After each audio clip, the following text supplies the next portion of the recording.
Mabuhay! I'm Val, interior designer. And I'm Fran, web editor of IKEA Philippines. We're here at IKEA Hotel in Älmhult, Sweden. So for today's video, we are going to tour you around IKEA Hotel and we're going to identify IKEA home furnishings that we find. Let's go!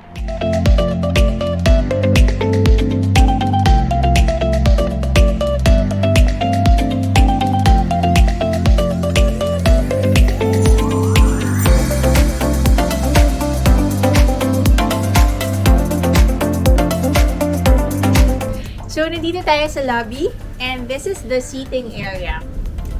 Here, I see Gronadal rocking chair. Yan. And then this one, we have the Gladom coffee table. It also serves as a serving tray. And then here, meron tayong Desa lamp. And then we have the Kolbjorn cabinet.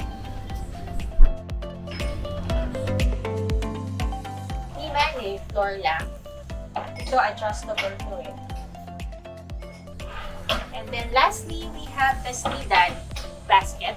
So rattan siya. So it's for extra cushion in mga throw blanket. So that's it. And now let's go to Fran. So, nandito na tayo sa isa sa mga rooms dito sa IKEA Hotel and pagpasok pa lang may kita mo na yung mga IKEA home furnishings na nandito. This is the Poen chair. It's one of the iconic products from IKEA. It was designed by Nobuo Nakamura in 1972. This curtain is made from Aina fabric. You just have to purchase the fabric and bring it to the sewing studio. Sila na ang gagawa ng curtains for you guys.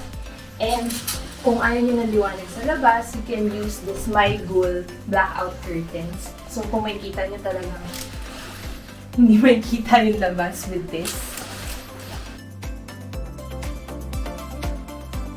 And here, we have the Lisabo desk and the Bernhard chair. Isa to sa mga #1 products natin sa IKEA because it's very useful talaga.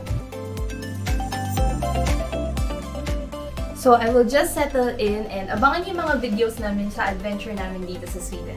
Bye!